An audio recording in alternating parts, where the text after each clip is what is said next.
Welcome to Horological, where collecting watches isn't logical, it's horological. This channel dives into the art, the science and the stories behind timekeeping, from NASA, Seiko, Bulova, Omega, Rolex to Blancpain. Every episode explores how engineering, history and human obsession come together in the world of watches.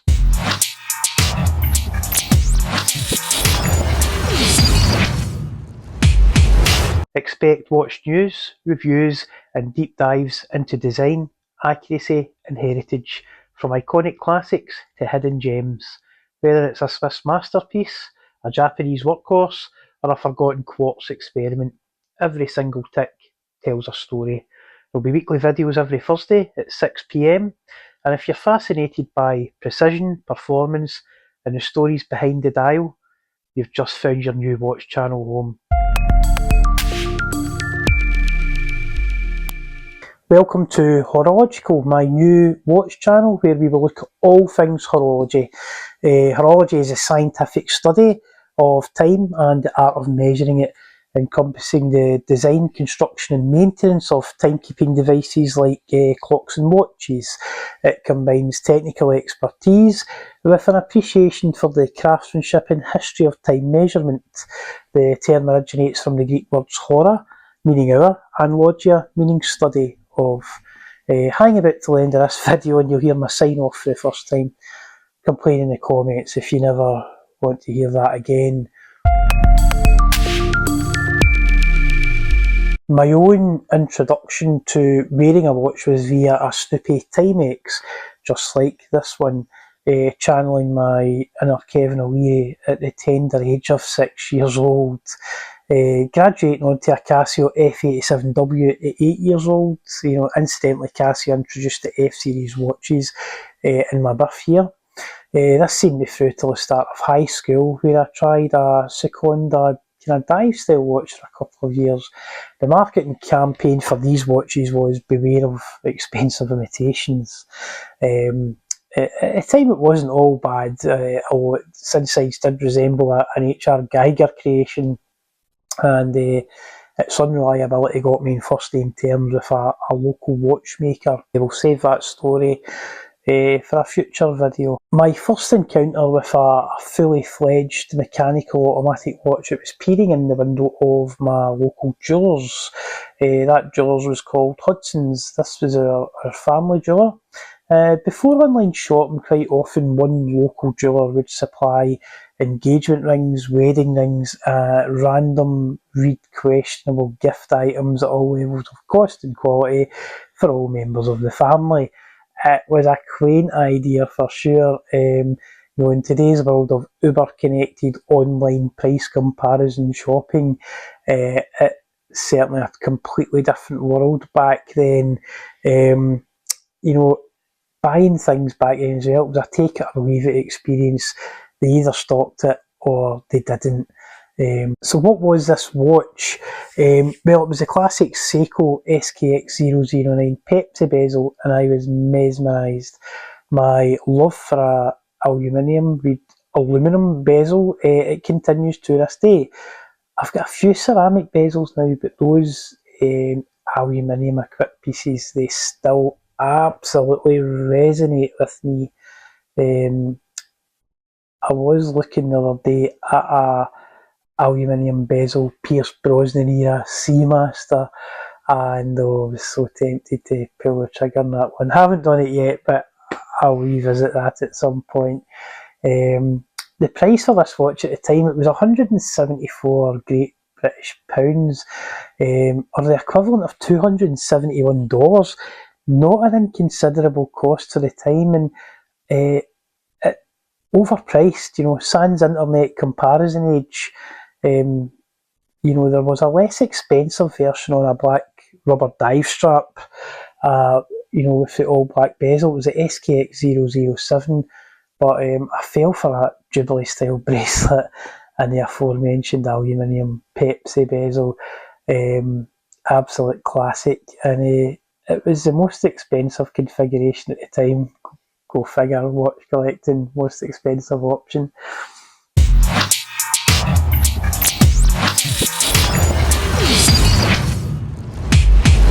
couple of years later, after unfortunately losing my SKX at the Millennium celebrations, disaster, people were complaining that the Y2K bug, my own suffering, was the SKX missing bug.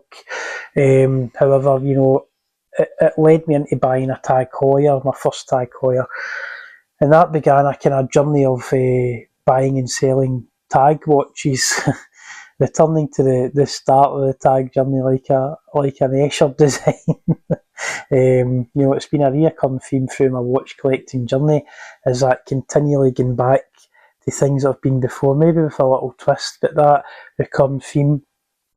And going to watch meets and talking to other watch collectors, this is definitely a recurring theme with lots of us in the hobby. You buy a watch early on, you sell it, you lose it, whatever, you don't have it in your possession anymore. And later on, you seek that watch out again. Very recurring theme in watch collecting.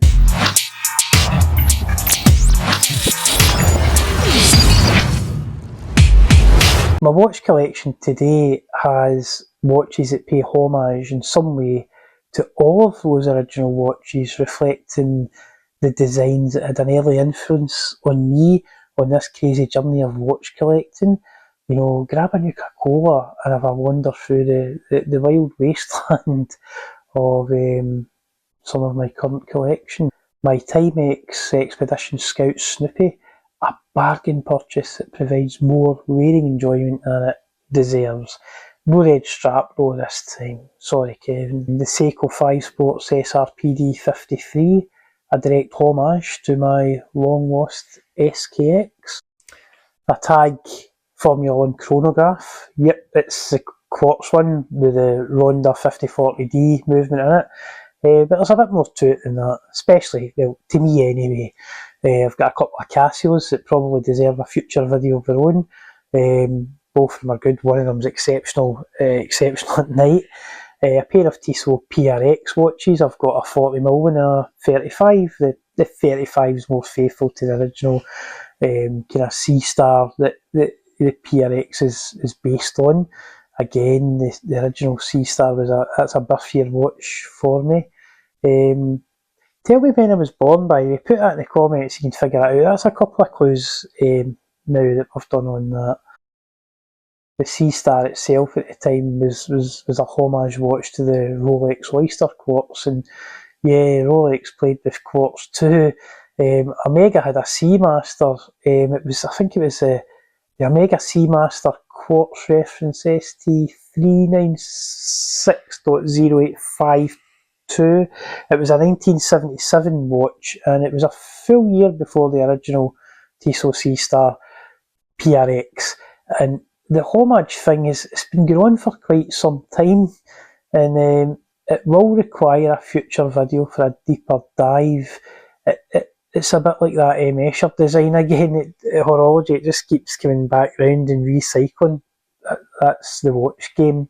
I've got a couple of other Seikos in the collection. I've got a Seiko Arne.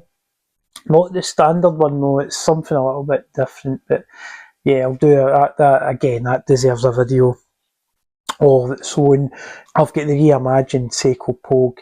At least it's a Pogue colourway, speed timer, modern, solar, quartz, fantastic watch. I waited ages to get that. It came out in August 2024, and it took me till December to find one that I was happy with.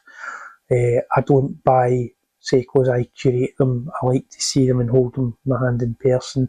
None of this misaligned stuff. If you buy in person, you can look at it. If you're not happy, don't take it. It's as simple as that.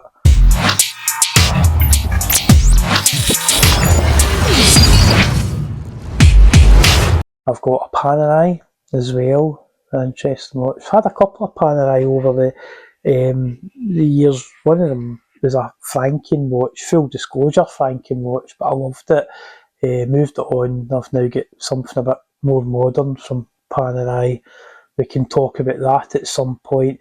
I've got my Omega Seamaster 300 M Professional 2020 model. The laser ablated wavecut dial. It's what I'm wearing just now, so It's a fantastic watch. I'm wearing it in the mesh at the moment. I've got the kind of 9 link tank track bracelet for that, the classic kind of one. It's quite a polarising bracelet, but I've been wearing this in the mesh now for a couple of months. And I'm enjoying it.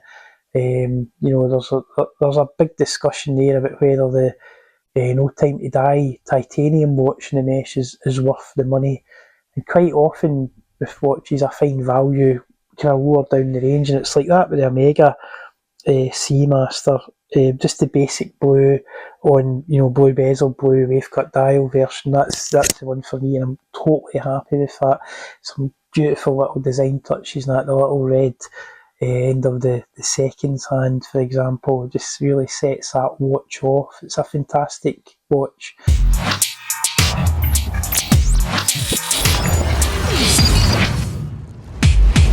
I've also got probably what is the world's cheapest Swiss designed column wheel chronograph in my collection, the old venerable Seagull 1963.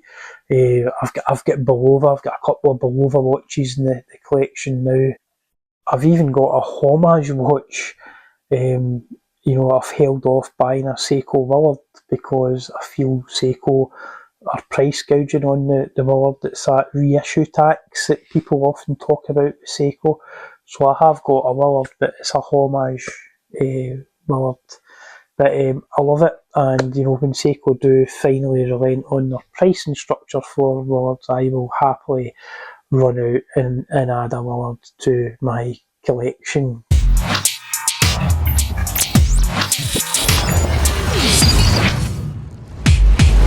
So if you like what you've seen and you want to join this watch idiot savant on a wild wasteland journey through cost per wear, power reserve drift, diminishing returns, the odd bit of watch news, talk, reviews, possibly a Q&A. If you have a question, drop it in the comments. I'll collate them together. When there's enough of them, we will do a Q&A. If that's what you're looking for, you've came across the right channel. So again, I'll call to action, give it a subscribe, and join me on this contrarian trip through watch collecting. And remember, the algorithm is always hungry for comments and likes, so every comment, every like will be well appreciated. Thank you in advance. Lastly, thank you for getting this far in my first video, where in a year's time the lack of quality will no doubt threaten my health on review. And remember, collecting watches isn't logical, but it is horological.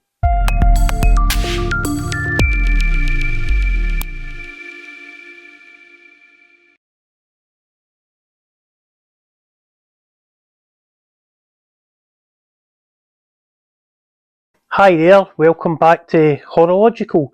In this video I'm going to talk about my Seiko SKX 009 and why I now own an SRPD 53 aka the 5KX. Stay till the end to find out about a key difference between these watches that no one talks about. Don't get caught out like I did. Before I forget, a quick wrist check. I'm wearing today my Laco Augsburg 42mm Flieger watch, a fantastic legible pilot's watch. So, the Seiko SKX, from the moment I noticed this watch in my local jeweller's window, I was mesmerised with the aluminium bezel. The fact that it was a self-winding mechanism with an amazing looking Jubilee style bracelet in 1996, this was a cutting edge entry level dive watch, to me anyway, and £174, round about at the time $271, nearly a month's wage from my part-time hospitality job. A sizeable investment for me, with my only other big purchase that year being a Hitachi 3D Superwoofer stereo. The dimensions and the specs of the SKX are: the case diameter is 42.5mm, the thickness is 13.3mm, the lug width is 22. The lug to lug is 45.5mm on my calipers. The movement is a 21 Joule 7S26 workhorse movement. The crystal is Seiko's proprietary Hardlex mineral crystal. 200 metres of water resistance, and it's an ISO 6425 rated dive watch. The SKX, it can trace its roots back to the 1960s, with it being closely related to the Seiko 7002 dive watch. It also had a Pepsi bezel Jubilee bracelet version 2, actually, which itself had infused DNA from the 6306, 6309 watches. It's a quality family tree indeed. With the SKX, Seiko had a real hit in their hands and created what would go on to be one of the most popular best-selling mechanical dive watches of all time. It's hard in this era of the smartwatch to imagine us ever witnessing anything like it ever again. The case is largely a highly polished finish with some directional brushing on the top. The dial it's a dark navy with printed indices, printed logos and text with amazing levels of lume. Even given its budget price point, it was a standout for lume performance due to the proprietary Seiko Lumibrite used, often beating out watches at many times the price point. The chapter ring, it's a steeply angled affair with a printed white minute track.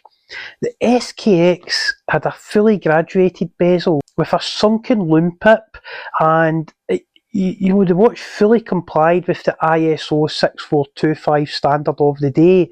The case had a threaded screw-down crown, and it had a screw-down solid metal case back with the legendary embossed Seiko wave on it. It has a day date complication. To some collectors, it is really desirable to have the kanji Japanese text that differentiates a JDM watch. Those carry a price premium to this day on the secondary market.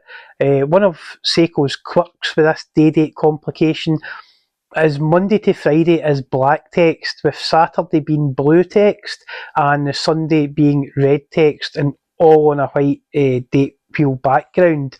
The seconds hand, it's a reverse lollipop style with the counterbalance portion being coated black.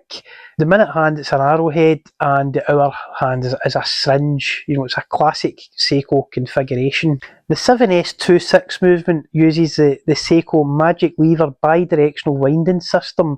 It has the DiaShock shock resistance system built in. It's a 3 Hz movement, meaning that it ticks at 6 times per second. This was a new, in 1996, entry-level movement that released with the SKX. It did not have hacking seconds or hand winding, and the power reserve was around about 41 hours. My own personal SKX was accurate to -8 and +10 seconds per day. There was a convergence in 1996 when Seiko released the 7S26 movement and the SKX at the same time, and they also had helped build and shape the actual ISO 6425 dive watch standards, and the SKX became kind of one of the best value entry points to having an ISO certified dive watch on your wrist. Time stood still for 22 years, where Seiko essentially had this market dominated. Then in 2018, ISO decided to update the 6425 dive watch standards, but a wee bit more than that later. I no longer have an SKX in my collection. My watch was lost during extended Millennium celebrations sometime between 1999 and 2000. I have had a huge nostalgia pang that started round about 2021, and it was round about then I decided I would enjoy having an SKX back in my collection again, and that's where my problems began.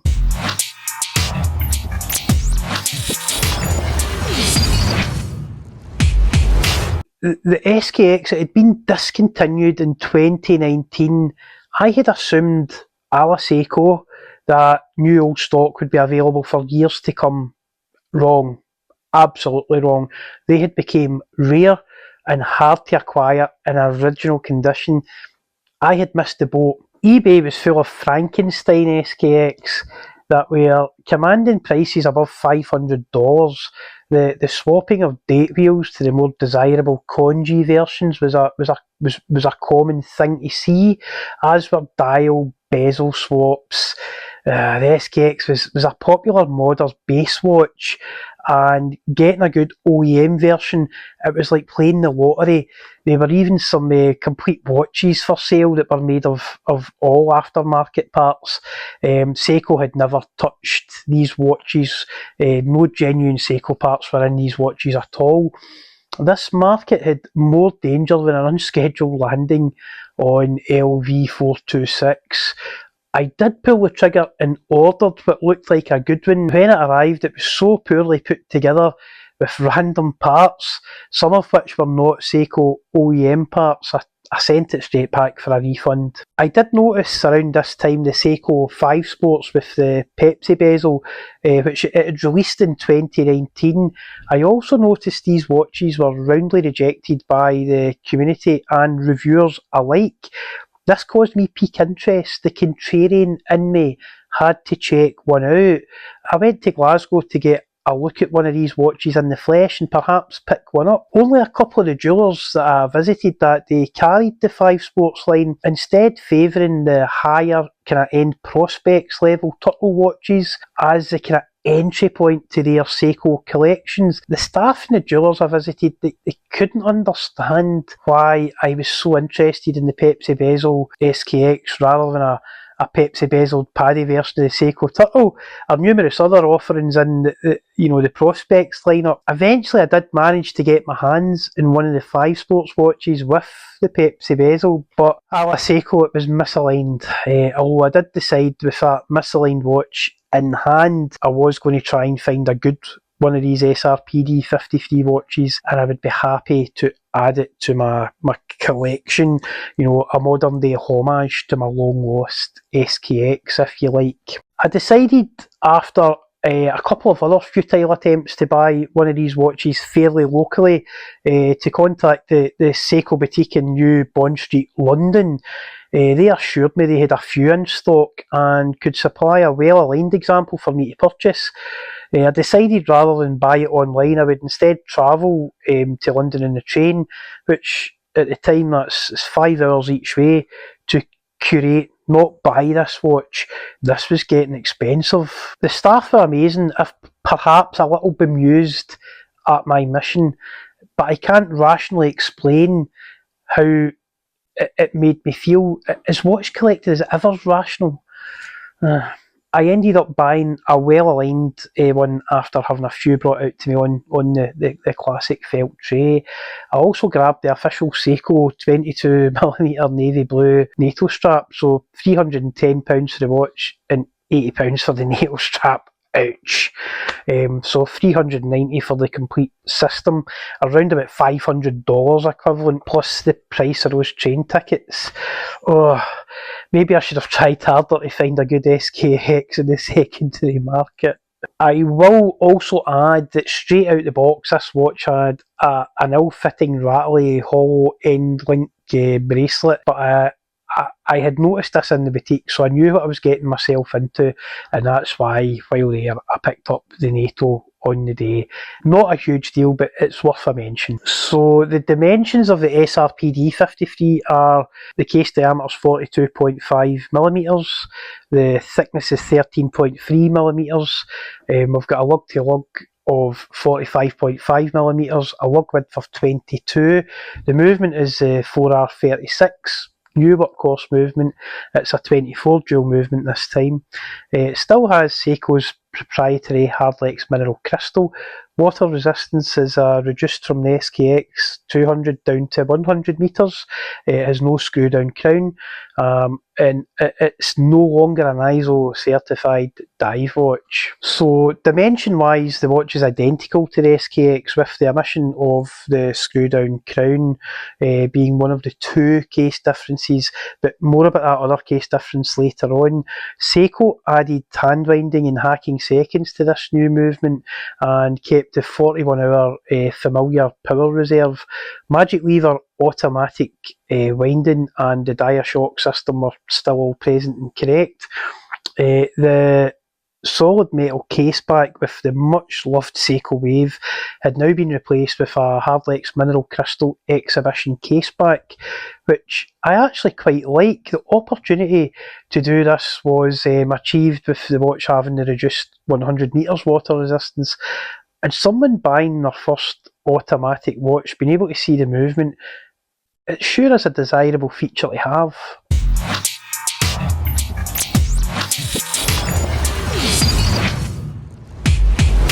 Now, a lot of Seiko fans in the community, they feel aggrieved about the SRPD watches, 100 metres reduced from the SKX's 200 metres of water resistance, and also the loss of that aforementioned screw-down crown.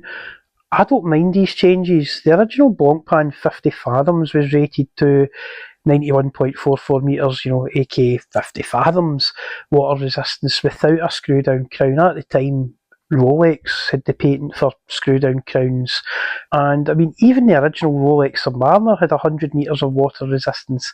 99.9% of the people who were complaining about this water resistance change will never have been beyond recreational diving depth anyway. PADI, Professional Association of Dive Instructors, they recognise recreational diving depth to be no more than 40 metres. After those depths, exotic gas mixtures start to come into play. Most recreational diving, it's actually less than 20 metres. For me, as an argument for disliking a watch, it's a bit of a non-starter. Unless you're a genuine professional saturation diver, then fair play. For me, I was happy with what Seiko had kept in the new watch, and the overall maturing of the design language SRPD 53 was using over the SKX 009. It feels like a logical evolution given the whole picture with the ISO 2018 update to provide additional kind of context for the decisions that Seiko were essentially forced to make. The aluminium bezel that first drew me to the SKX, it's still there, but it's updated. I actually like the SRPD 53's less technical looking bezel. The colours are a little lighter and brighter on the SRPD 53, with the red being almost candy-like, and the blue portion being a few shades lighter on the Pantone colour scale than the almost black in some lighting conditions SKX blue. The red portion of the bezel is still fully indexed, with the blue portion now being simplified to 5-minute interval markings only. One other change was the omission of the loom pip. Instead, the SRPD 53 has a non-loomed flat silver inverted triangle. I think the SRPD 53 looks great. The hands are still the same, reverse lollipop second hand with the black coated counterbalance portion, a syringe hour hand with the arrow minute hand bringing welcome familiarity. The dial in the newer SRPD 53 is at this price point exceptional. It's got a subtle radiant blue sunburst effect. It has applied logos and indices.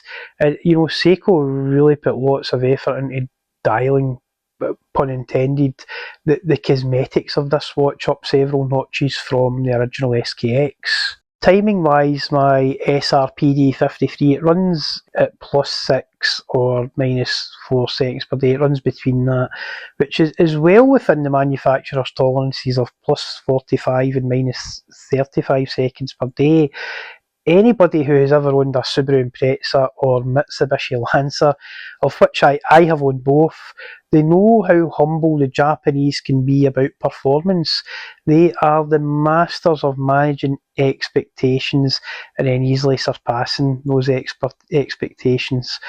I see that exact same nuance here with these Seiko watch movements, just the same as that Mitsubishi Lancer was rated at 300 brake horsepower but had a real world 330 on test. These watch movements nearly always come in between +10 and -10 seconds per day. With some regulation work, these movements can hold chronometer tolerances, especially after a couple of hundred hours of runtime and a few heat cycles just to get everything running smoothly. I note that as of 2025, many in the Seiko community have started softening their stance towards the 5KX model of watches. And, although some hardcore SKX fans still remain resolute, this is not a watch for them. Also of note is Seiko are now leaning more into the whole spirit of SKX thing. It's started appearing in their 2025 summer marketing materials, that the terms SKX, the name's been brought back, the Seiko website's been mentioning it. Good on you, Seiko. It only took 6 years. Seiko had been having it good with the SKX until ISO decided to update the 6425 dive watch certification in 2018. The test was to become more stringent with a 50-hour saturation test and an increase in the number of watches pulled from a batch that had to be tested to maintain certified status. The net result of all of this was added cost per unit to maintain the coveted certification.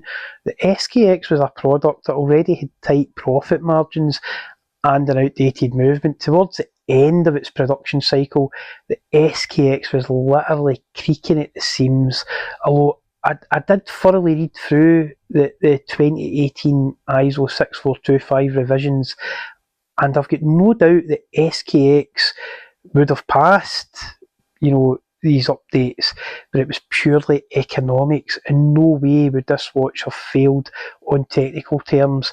It was purely a failure on financial sustainability terms.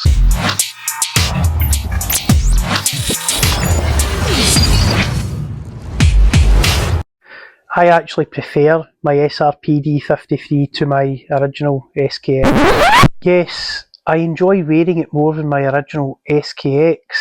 It is just such a more wearable daily watch with the inclusion of hand winding. From a crown, it doesn't require being unscrewed to operate.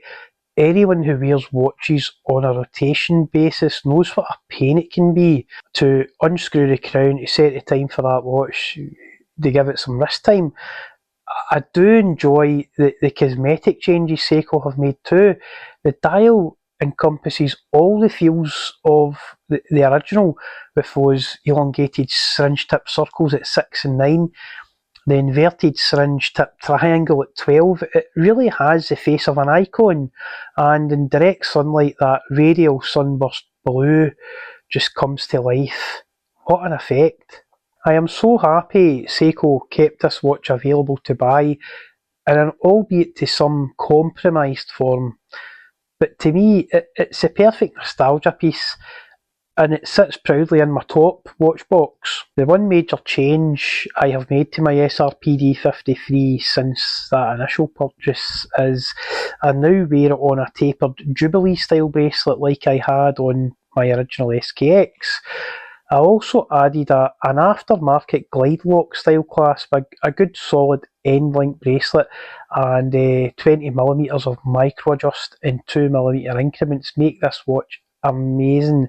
The head of the watch massively outclassed the original oyster style non-tapered 22mm hollow end linked pressed clasp bracelet. As a side note, I do actually like a well executed pressed clasp. I do prefer that to a poorly executed milled clasp.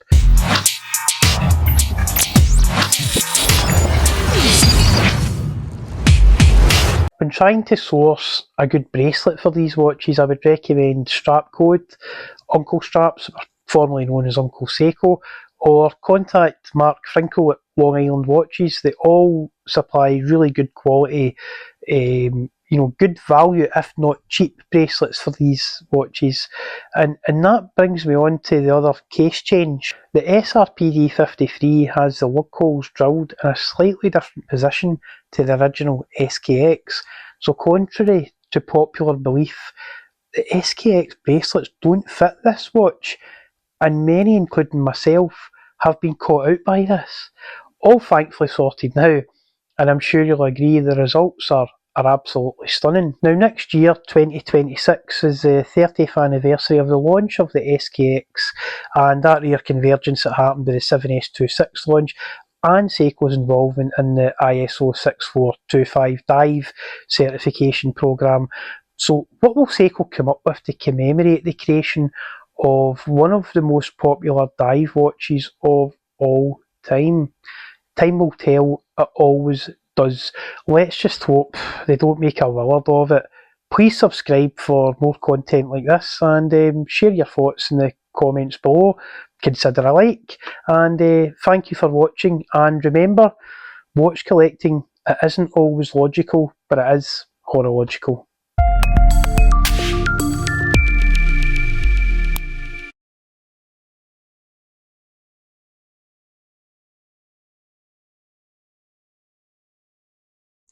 Hi there, welcome back to Horological. So, how did I find myself into watches and the horology hobby in general from such a young age? Well, as a kid, I was surrounded by mechanical clocks, particularly from one brand, and that brand was Westclox. You see, my mum was a clockmaker for Westclox from the 1960s right through to the early 1980s. While we remember, I'll do a quick wrist check before we get started. What I'm wearing today, and it's appropriate to the video, is an Armatron Griffey. It's a gold kind of PVD coated version with the red LEDs. And I'll include a quick close up here for you as well.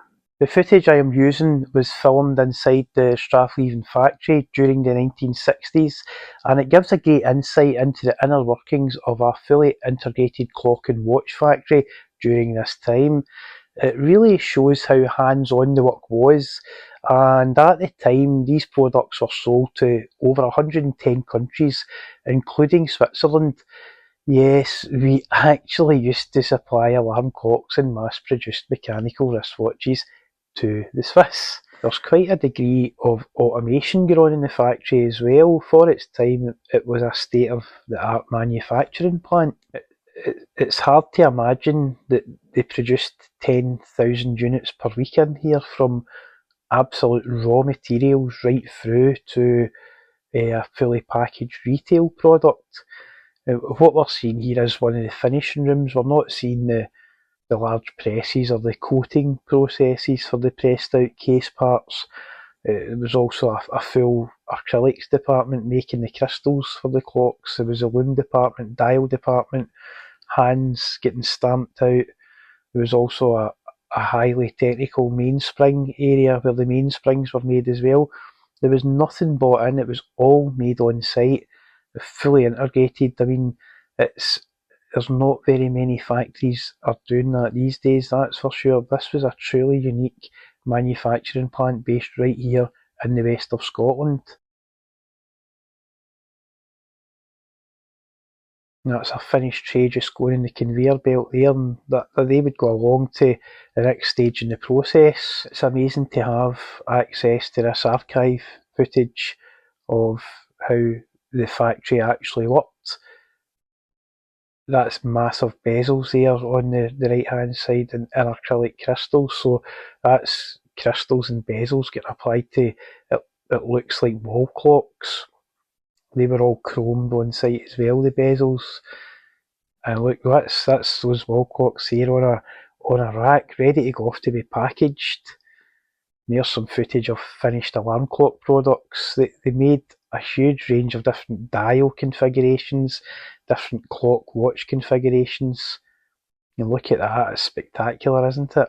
And there again, there's more. Some of the solid state clocks are in that shot down at the bottom, and some of the fancier wall clocks. Little carriage clock there. Fantastic. This was in the office complex of Westclox where they had this stand set up for potential clients coming in. Look at that. Look at the radial sunburst effect in those dials. That's a clock with a plaque on it that could be removed and could be engraved as a commemorative item. They made lots of items like that. People could also customise with their own branding and logo on it. Oh, there's a 1970s classic. The old spiky clock. You can see there, I mean, there's some really fantastic designs going on, really cutting edge for the time stuff, and quite high-end clocks and watches getting produced at times as well. A lot of it was mass-produced, but there were slightly fancier items getting made in here as well. And that's one of those aforementioned kind of solid-state clocks that plugged in. That was pre-quartz timing. That's the presses now. My mum quite often worked one of those presses. That was her favourite job. And she did come off that station. She worked in the acrylics department, loom department. She worked in the movements as well, but she liked working those presses more than anything else. The scale of this operation is amazing. So many people working away, such a huge employer in our local community during the 50s, 60s and 70s. And that's finished product there just on the rack. And that's them getting packaged. All done by hand. Amazing to see. And from here they would get shipped out to the 110 countries around the world that they sold to. 50 million clocks from when the plant opened until it closed in 1988. Truly a world-class operation. From this footage you kind of get an idea of the scale involved. Look at the size of that hall. Absolutely massive. And it was actually the Americans that introduced the manufacturing standards to watch and clock making that allowed it to be mass produced. So General Time and Westclox were market leaders at their time. A lot of this technology came from early days working with Ford. General Time made a lot of the dials for Fords. When you watch the Steve McQueen film Bullet, those clocks that you see in the car, the ref counter and speedometer, they were all General Time.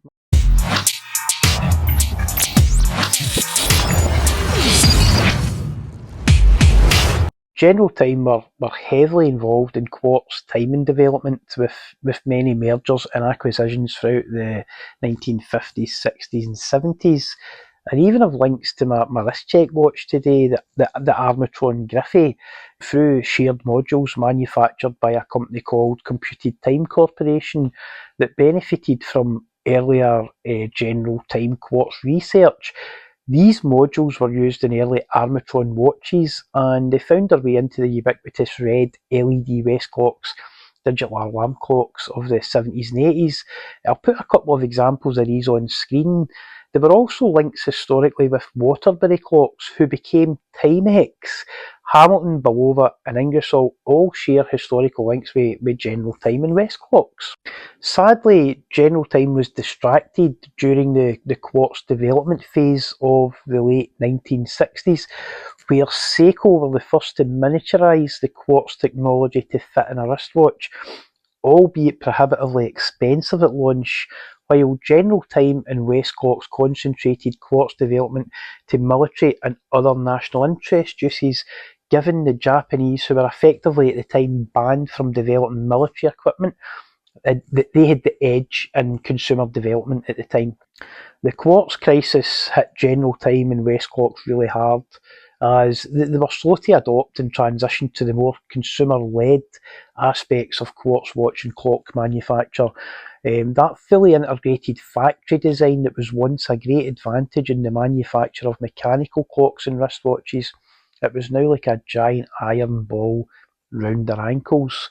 The more electronics-orientated, cleaner production and assembly environment infrastructure required was almost impossible to achieve a workable cost envelope in a factory designed to be a raw materials to fully finished product site. Kind of like trying to produce a modern electric vehicle in a Model T Ford factory. The factory, after several years of decline, finally closed in 1988. They just couldn't compete with cheaper quartz production from, at the time, Taiwan and Hong Kong, then later moving to China.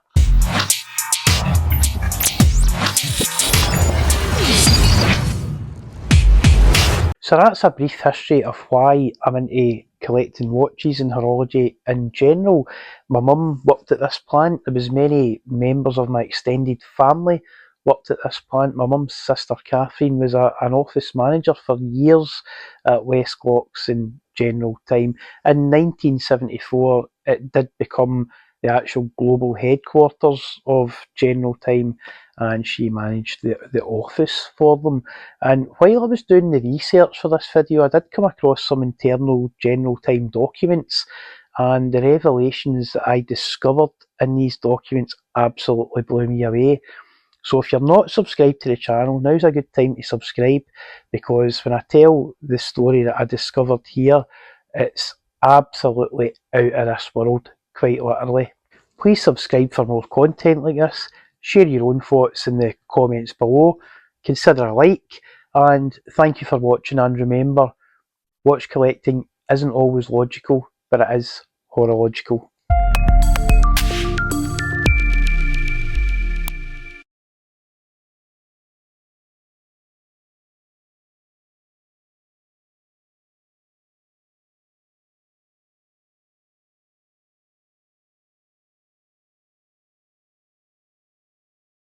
Welcome back to Horological. Today we're taking a closer look at the Bulova Marine Star Precisionist, particularly the Series C. This is a watch that really punches above its weight. It's not one you're going to see every day, but that's exactly why I think it deserves some attention. With its high frequency, fully temperature compensated quartz movement, bold design, strong heritage from Bulova, this Marine Star is a bit of a hidden gem.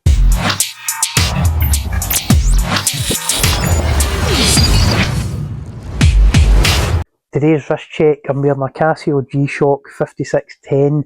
It's got tough solar, multiband 6, total zombie apocalypse survival watch. Absolutely amazing. So first impressions of the Marine Star on the wrist, the Bulova Marine Star Precisionist, it makes a serious statement, big, bold and confident. The wave cut dial has a mega tag and Maurice Lacroix Icon Tide vibes about it. The finishing is impressive, sharp brushing, polished edges, and applied markers that play with the light like a watch at a much higher price point. The bezel is where it gets really interesting. Those cut scallops echo the Omega Seamaster 300 Pro. Side by side you can see the resemblance. The Marine Star clearly borrows from that iconic design language. One difference is the Bulova has zero backplay. Omega not so much. AR coating is on the inside of the crystal only. I'm looking at you again here, Omega.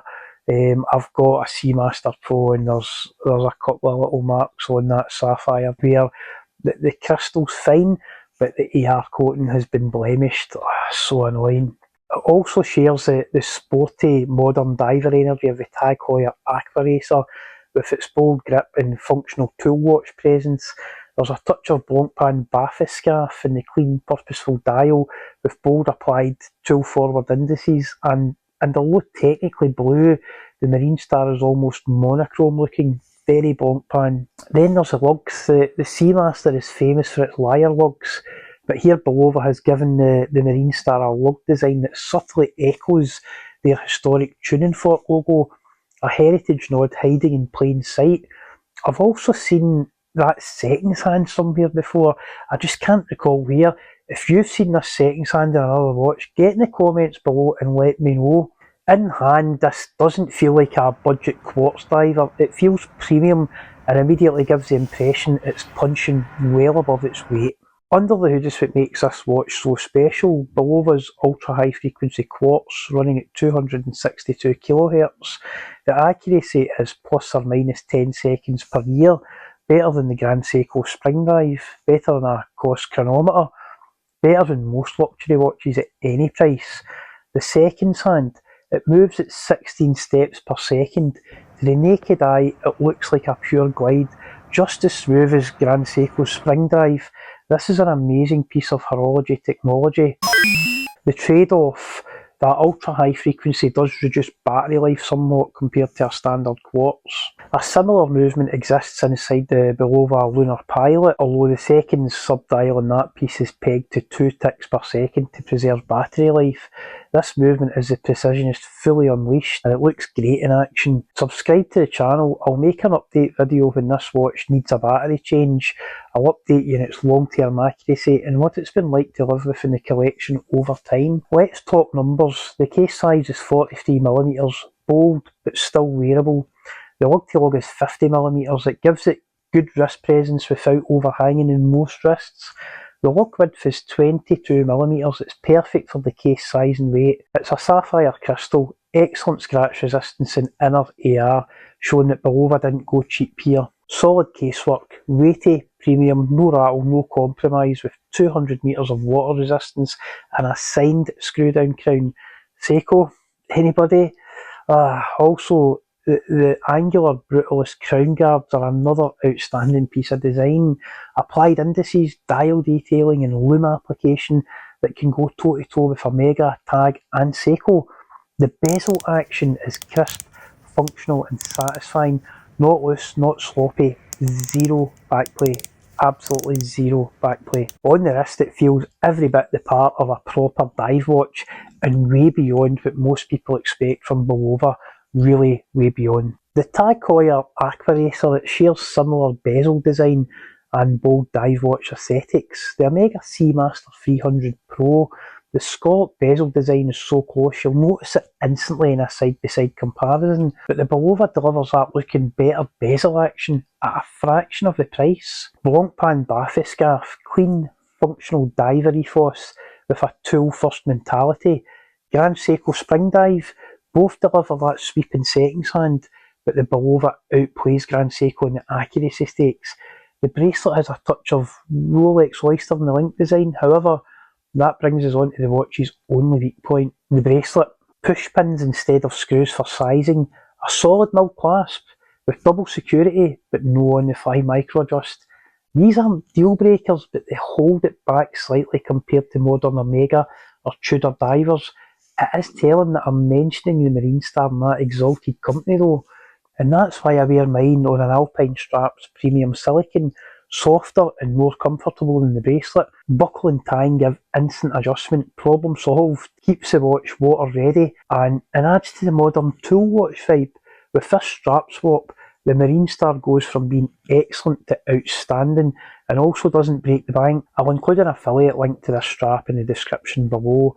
I'll never recommend anything that I don't buy and use myself. So why is this watch a giant killer? Well, it's got accuracy that embarrasses luxury brands.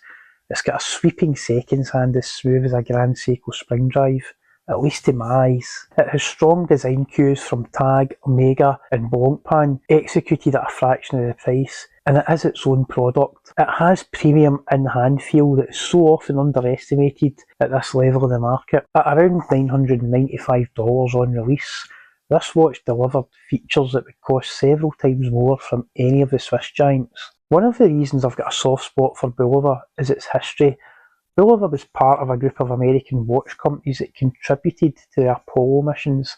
My mum's employer was also part of that consortium. I'll link to that video at the end. You should check that story out. So owning a Bulova today, it isn't just about the specs and design. There's also a personal connection to my family's place in watchmaking there. Every watch collector has goals. Maybe it's a Submariner, a Speedmaster, or even a high complication piece of horology. But I think just as noble a goal is every now and again to uncover a true hidden gem, an unrecognised masterpiece. For me, the Bulova Marine Star Precisionist is exactly that. The way the case is cut away and rough brushed at the sides reveals its inner tool watch DNA. The subtle lugs cut to mimic the tuning fork logo, the brutalist angular design cues that run throughout the whole watch, paired with one of the most accurate quartz movements that money can buy. To me, this watch is a masterpiece in my collection. This is my if you know you know watch.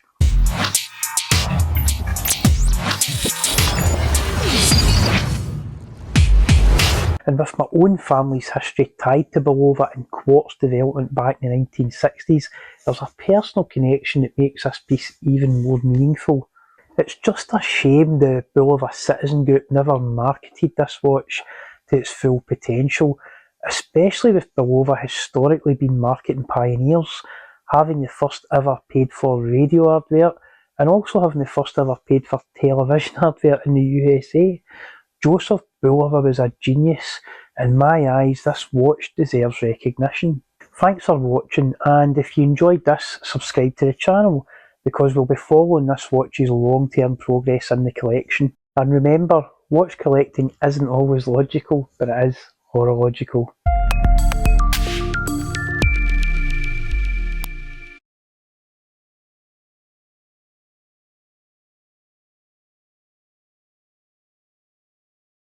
Most people know the Omega Speedmaster is the moonwatch. It's the watch astronauts wore when they first stepped out onto the lunar surface. But here's the part no one knows. Behind the scenes, a company best known for cheap alarm clocks, General Time, and its Westclox division, quietly helped power the Apollo programme. And this isn't just faceless history for me. My mum, my aunt, and many members of my extended family worked for Westclox in Scotland in the 1960s, 70s, and 80s. They were part of that story. Today I'll take you on a journey from a Scottish factory stamping out millions of clocks to miniature electronic chips riding aboard NASA spacecraft and technologies that reach all the way to the present day Mars rover missions. This is the never been told hidden story of Westclox and General Time. Westclox opened in Dumbarton in 1948, delayed nearly a decade because of World War II. Once up and running, it was massive. In its very first year, the factory was making 10,000 clocks per week. By 1950, they'd already built their 1 millionth clock. At peak output, the Dumbarton plant could turn out a finished retail boxed alarm clock every single minute. Over the years, more than 50 million clocks came out of that site. Baby Bens, Big Bens, wristwatches, even special purpose timers. Products shipped to more than 110 countries, including Switzerland. Yes, at one point, Westclox Scotland was exporting clocks to the Swiss. And before we go any further, I'll just do a quick wrist check. I'm wearing a very video appropriate Bulova Lunar Pilot today. Fantastic watch, plus or minus 10 seconds per year, not per month, per year. Fantastic high frequency, temperature compensated quartz movement.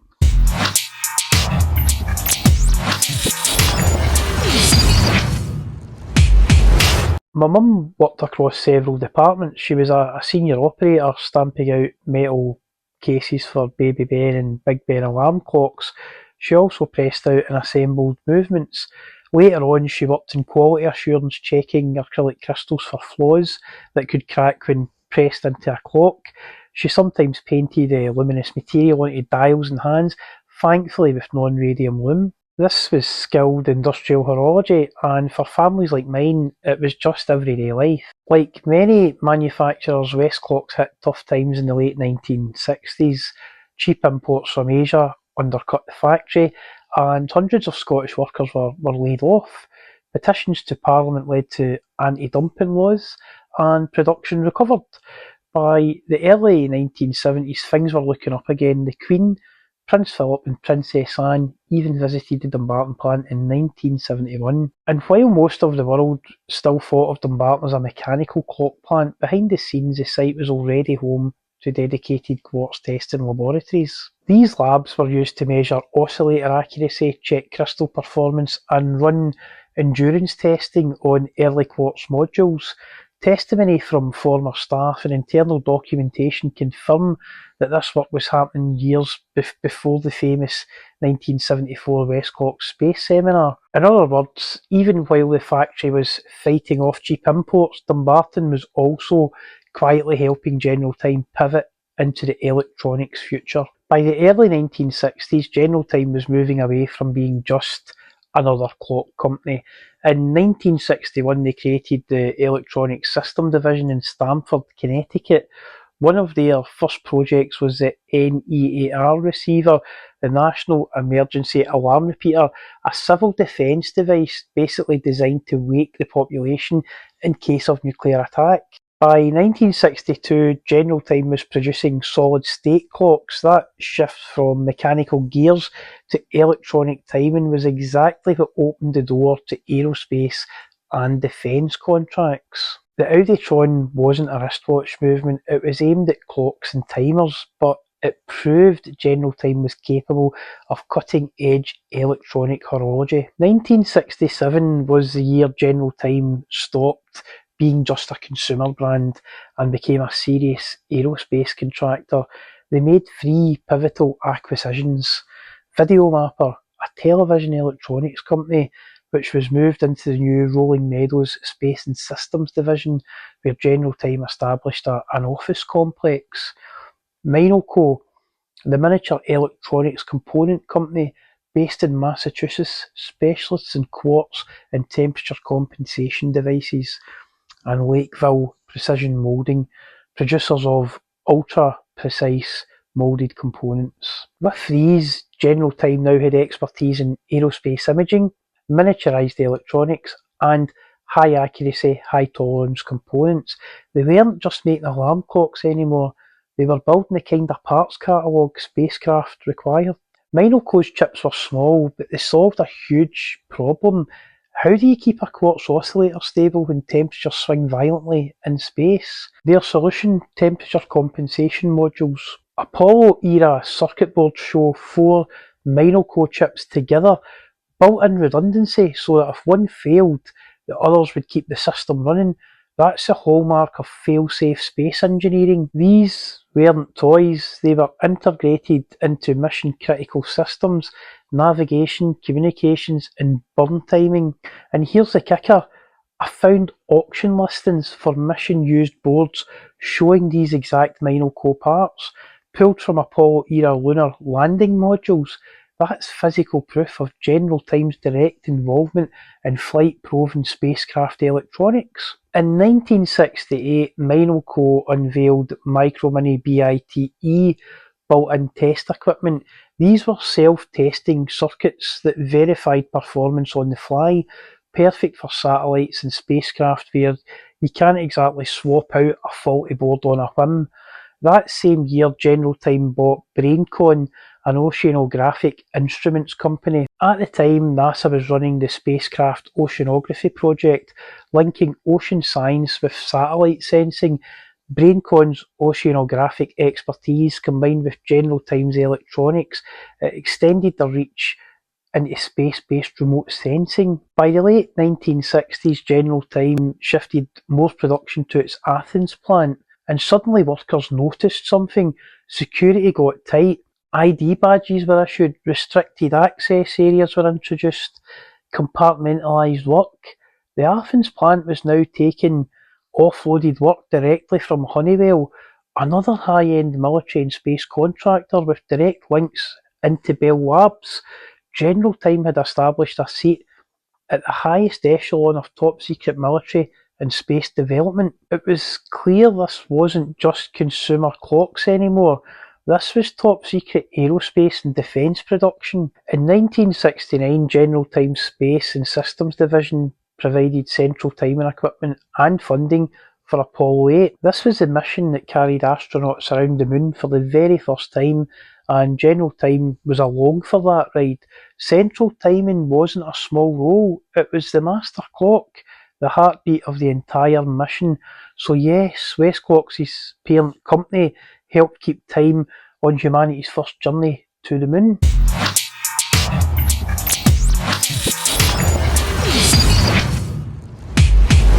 One of General Time's most important hubs was Rolling Meadows, Illinois. Their Space and Systems division had an office complex there that tied into major aerospace contractors, and that's where the continuity really matters. Grumman, now known as Northrop Grumman, the company behind the Apollo lunar module, has its own history in Rolling Meadows. That site became central to technologies that eventually powered the Mars rovers of today, with input from Cambridge University. In other words, some of the same technological lineage from General Time's Rolling Meadows Space and Systems Division has carried forward into parts still in use on Mars today. From bedside clocks to Mars rovers, that's the scale of this hidden legacy.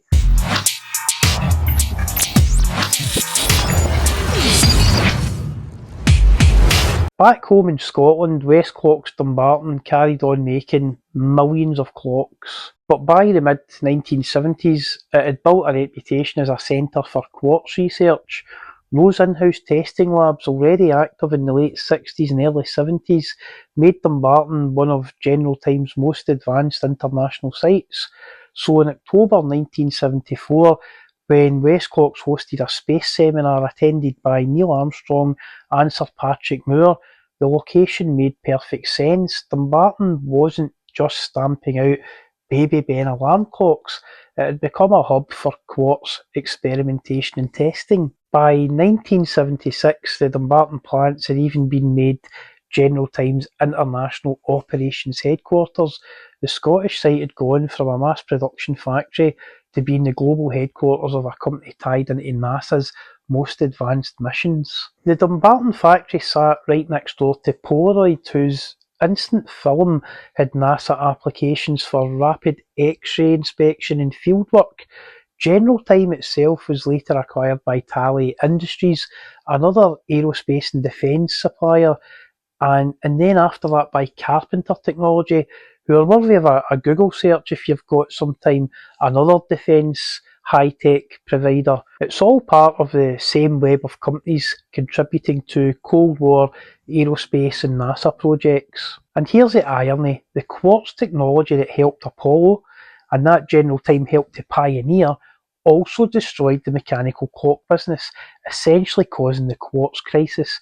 Who would have thought when Marie Curie's husband Pierre discovered the piezoelectric reaction that it would have led to here? Westclox's fully integrated Dumbarton plant was built for stamping metal, painting dials and assembling mechanical clocks.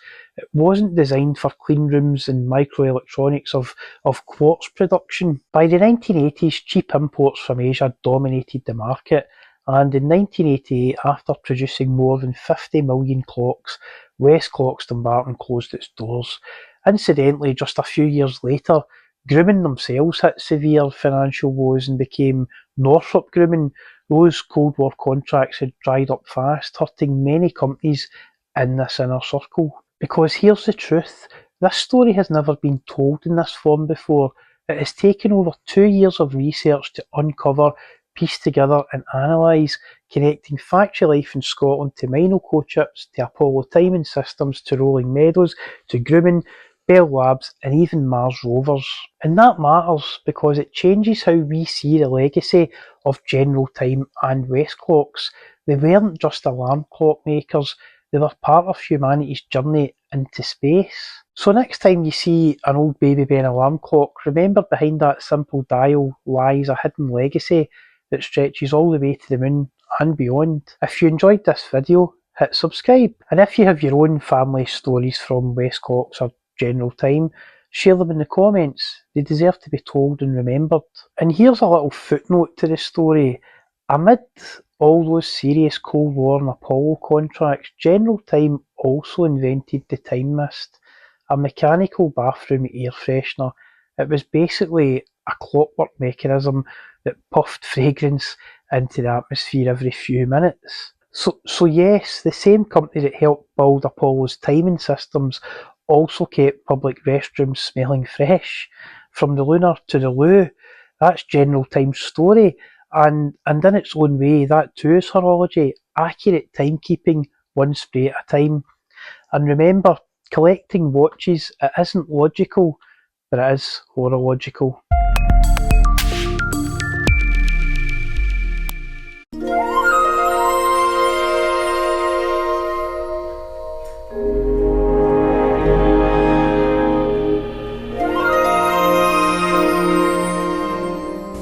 William Bradford, speaking in 1630 of the founding of the Plymouth Bay Colony, said that all great and honorable actions are accompanied with great difficulty, and both must be enterprised and overcome with answerable courage.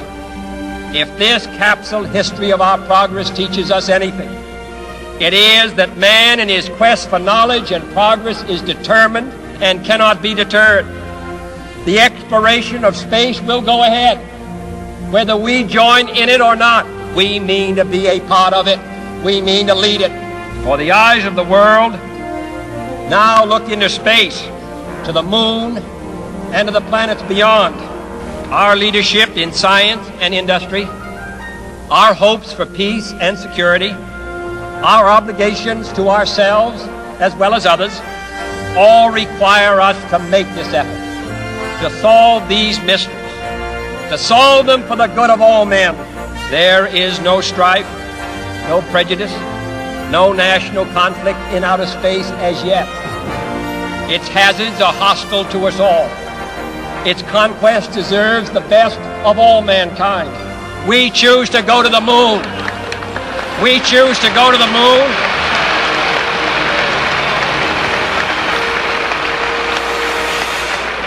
We choose to go to the moon in this decade and do the other things, not because they are easy, but because they are hard. Because that challenge is one that we're willing to accept, one we are unwilling to postpone, and one we intend to win.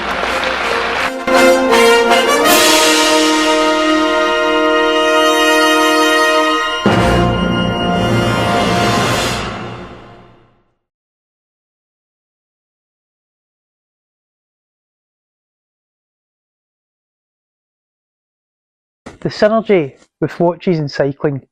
I've known for years that many of the bikes in the road race pro peloton aren't really built where the badge logo suggests. Even 15 years ago, I noticed that plenty of so-called Italian or American frames were actually being built in China or Taiwan, some open mould, some closed mould, all produced with incredible consistency. A lot of what we call Swiss or Japanese begins life elsewhere. Cases, dials, crystals, even full movements, all crafted to microscopic tolerances before being finished and branded abroad. To the casual observer, you'd never know, but once you see it, you start noticing the global network behind every tick and every turn of the pedal. Cycling measures performance in wind tunnels, horology measures it in seconds per day. Different worlds, same pursuit of performance. Cyclists and watchmakers speak the same language: gears, tolerances and friction reduction. Every bearing and every jewel is designed to minimise loss, to make energy transfer as efficient as possible. The truth is, most of the best frames and many of the finest watch components now come from China. Those factories have mastered repeatable precision. The execution is often flawless. If there's ever a drop in quality, it's usually down to the specification dictated by the client, often a cost-cutting choice, not a weakness in Chinese manufacturing itself. In both cycling and horology, it's the execution and finishing that turn precision into performance. A carbon structure or a movement plate may be born in Shenzhen, but it's the care taken in final assembly in Switzerland, Japan or Italy that gives it soul. Global production, localised perfection. Harry Hudson's victory at the Junior UCI Road World Championships in 2025 was more than just a win on the road, it was a turning point. He did it on a Chinese-built open mould frame, a design available to anyone with the courage to believe in it. And suddenly the cycling world stood up and took full notice of what many had already suspected.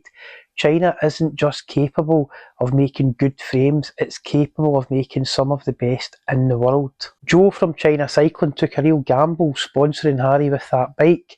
I'm going to link to his video below, well worth a watch. It was a risk that paid off, not only for him, but for Chinese manufacturing in general. That one ride shattered years of quiet gatekeeping within the sport. The idea that true performance had to come stamped with an Italian or an American postcode. And the same slow shift is beginning to happen in watchmaking. As collectors learn more about where parts genuinely come from, the conversation is changing. People are realising that Swiss made doesn't necessarily mean every screw, jewel or plate was born in Switzerland. Legally, it only requires 60% of the watch's value to be added there, often through assembly and finishing, not raw production. Both cycling and watchmaking have lived behind the walls of branding, prestige and storytelling. For years, gatekeeping protected heritage names and inflated margins, often through storytelling rather than transparency. But those walls are starting to crack. In cycling, they have fallen. Results will now matter more than reputation, and eventually the same thing will happen in the watch world. Performance will speak louder than provenance.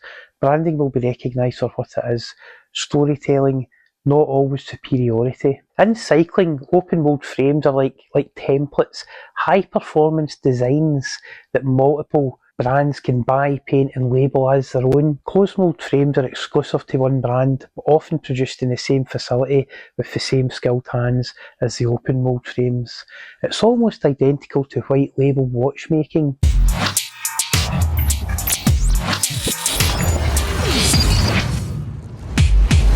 Micro-brands and even established companies source their cases, dials, sometimes full movements from shared suppliers. Then they add finishing and design language that make them their own. The difference lies in storytelling ability, not capability. Performance has quietly become borderless. Cycling and watchmaking share a mindset, the relentless pursuit of marginal gains. In cycling, it's ceramic bearings, wax chains, optimised aero profiles that save a couple of watts.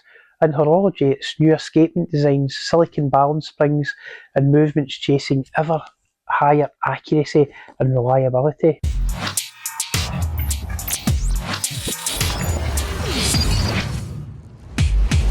Rolex have spent years developing the new land dweller movement using the Chronergy escapement and siloxy hairspring to reduce friction. It should experience less power reserve drift towards the end of its wind. Omega's coaxial escapement follows the same principle. Greater efficiency means less energy required for every tick. Both innovations push the limits of mechanical efficiency, proving that small marginal gains multiplied by millions of cycles define true performance. When I was a teenager, I lost a race because my group set failed me. One bad shift and the moment was gone. Since then, I've always run group sets far beyond my own ability level, not for the status, but for peace of mind. And watch collectors do the same with watches, for much the same reasoning. Knowing something is beyond your needs provides comfort, because in that case, the weak point is you, not the design. I'd rather blame myself than blame the equipment. It's all about buying into the engineering, trusting that when precision is tested, the mechanism won't be the thing that lets you down. Every World Tour group set now shifts electronically, yet the heart of it is still mechanical, a symphony of gears and bearings. It mirrors Grand Seiko's spring drive, where a traditional mainspring drives the hands, but an electronic glide wheel regulates the motion. Both represent balance, mechanics meeting modern control, living precision. In both cycling and watchmaking, China and Taiwan form the backbone of production. Frames, cases and components are produced to microscopic tolerances, then finished and tuned elsewhere. That final human touch, polishing, regulating, assembling, gives each product its unique identity. The connection between watches and cycling, it runs deep. Tag Heuer partnered with BMC Racing, scoring many victories and symbolising Swiss precision, competing at the very highest level. Tudor, guided by legend Fabian Cancellara, now fields its own pro cycling team, blending heritage and high performance culture. Richard Mille equips the world champions of road racing with exclusive haute horology wrist candy, RM25s, RM88s, timepieces extreme as the riders who wear them. And Tissot, the UCI's official timekeeper, ensures every finish is measured with tight timekeeping down to the thousandth of a second. Timekeeping isn't just part of cycling, it defines it. Rolex, Omega and Richard Mille chase perfection the same way Pinarello, Specialized or Bianchi do. Cycling and watchmaking are both governed by incremental progress, almost invisible improvements that accumulate into performance perfection. Bianchi has now brought much of its manufacturing back in-house, a bold move in an industry built on global supply. Frames. Of course, Bianchi is really famous for road racing. It will be fascinating to see how the decision affects price to performance ratio, whether the tighter control truly delivers more value or simply reinforces brand prestige. It's the same question watchmakers have wrestled with for generations. Does in-house always mean better, or just more expensive storytelling? In cycling, milliseconds can define legends. In watchmaking, consistency over time defines reputation. Both chase the same ideals, precision and endurance. So when Harry Hudson crossed the line on that Chinese-built frame, I saw more than a race win. I saw the quiet truth shared between cyclists and watchmakers alike. And excellence isn't always born where the logo says it is. And remember, collecting watches isn't logical, but it is horological.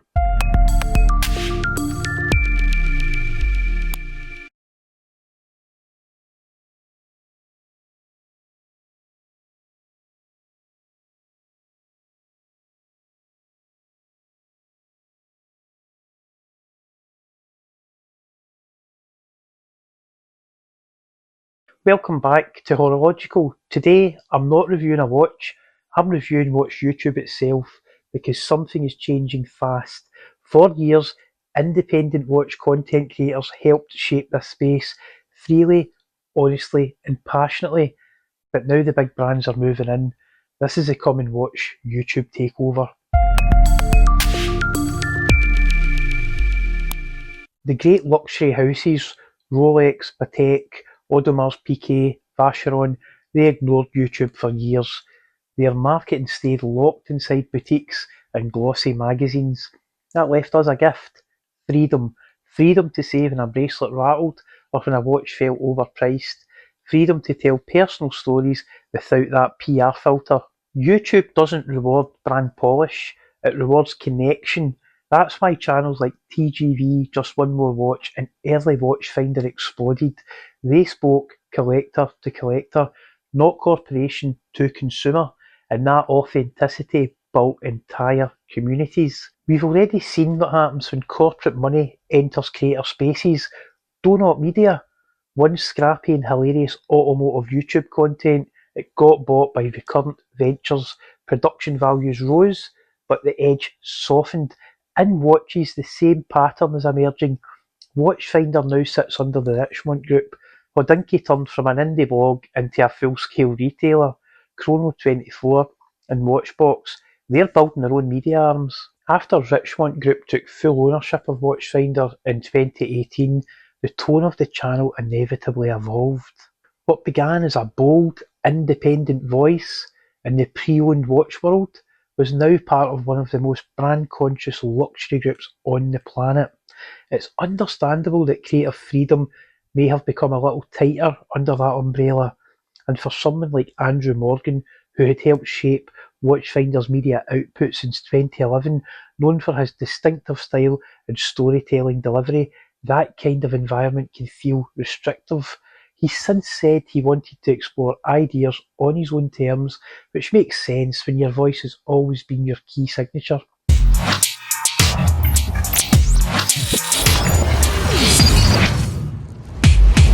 Then came a moment that perfectly captured how far this shift has gone, when Teddy Baldessar, one of the most well-known creators in the watch niche, was chosen to host the Rolex Landdweller launch video, filmed for the Watches and Wonders 2025 release and held under tight embargo for over a week.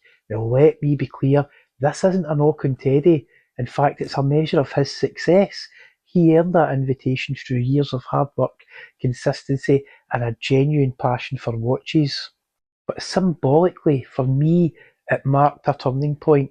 The biggest luxury brand on earth had turned to a YouTuber, and that changed the rules forever. The line between independent creator and representative began to blur. What once felt like independent commentary now sat shoulder to shoulder with corporate storytelling. Again, Teddy deserves credit for proving that a creator can reach that level, yet for the rest of us, it showed how close the corporate and creator worlds have now become. Here's the warning sign. When a creator can no longer say the bracelet's the weak point, like I recently did when I was talking about the Bulova Precisionist Marine Star watch, that independence is gone. Corporate-backed channels can't risk negativity. Every adjective is filtered through a lens of brand protection. Cheap bracelet becomes lightweight design. Overpriced becomes positioned at a premium. Marketing language replaces the collector's truth. Once shareholder money begins to drive the content, YouTube stops being a community and becomes an asset class. Videos are built to sustain valuation, not stimulate conversation. Engagement becomes a financial metric, not a human one. It's no longer about the watches, it's about protecting share price. But independence still matters, and it's powerful. Small creators can react in real time, speak freely, and build trust, one honest sentence at a time. We can say when something feels off. We can laugh, question, and experiment. That agility, that sincerity, it's what the corporate world can't manufacture. It can't be bought. We're now living at the end of the first golden age of independent watch content creation. When the corporate wave fully hits, only the voices grounded in truth will survive it, because once content exists to protect a share price instead of the truth, the hobby stops being about watches and starts being about the shareholders.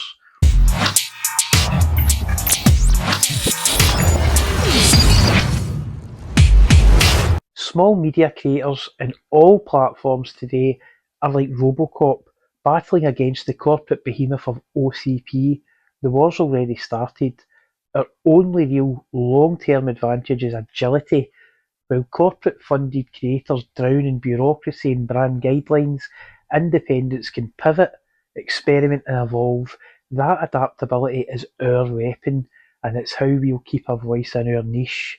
No matter how big the machine gets, if you are a fellow small creator, stay nimble, stay authentic, and tell your story. And remember, watch collecting isn't logical, but it is horological. Today you find me in Keswick, right in the heart of the Lake District. We're on our autumn break, and for once it isn't raining, the weather's great if you're Scottish. So I thought I'd do something a bit different today. Let's talk about the 3 watches that I've decided to bring on this autumn break to the Lake District here in the UK. Welcome to Horological. So first of all, I'll do a wrist check what I'm wearing. One of the watches that I've brung, it's my Omega Seamaster 300M Professional, and I bought that Bulova Marine Star Precisionist quite recently, and I've done a video about it. That video's been doing quite well on the channel, and I thought I've actually put my Omega on the same strap. The lug width's different. It's 20mm in the Omega, it's 22 in the Bulova, but I've put the same silicone strap on because I just enjoyed it so much in that Bulova. I was swivering whether to bring the Bulova with me in this trip, but the Omega won out. It needs some wrist time, and I've been wearing the Marine Star Precisionist quite a lot recently, so this is a bit of time to get reacquainted with the Omega.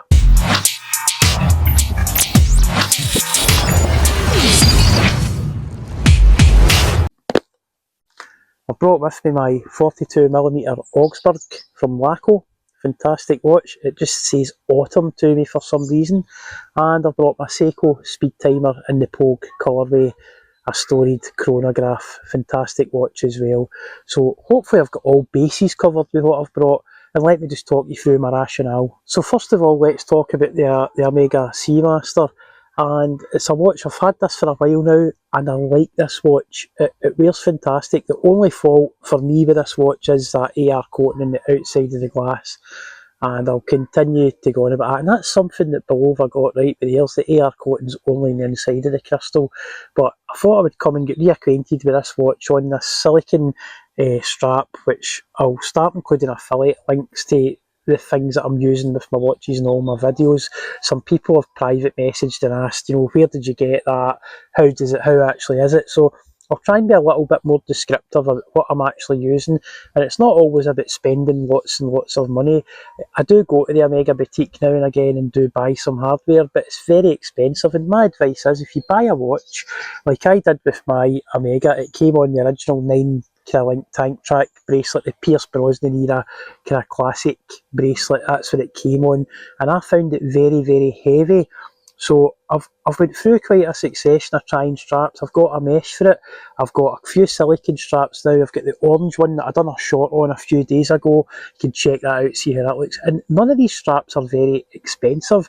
Now, I could see myself in a position where I possibly go to Omega once I've figured out exactly what I like on the watch, and then order one of the expensive straps from them. But for now, I'm happy to play about with aftermarket NATOs, silicones, and that mesh that I've got. The mesh I've got is very similar to the Omega one, and in some ways I've tried it on in the boutique, the actual official Omega one, and in some ways the one I've got articulates slightly better, and to me it feels a little bit more comfortable. And now let's talk about the Seiko Speed Timer in the Pogue colourway.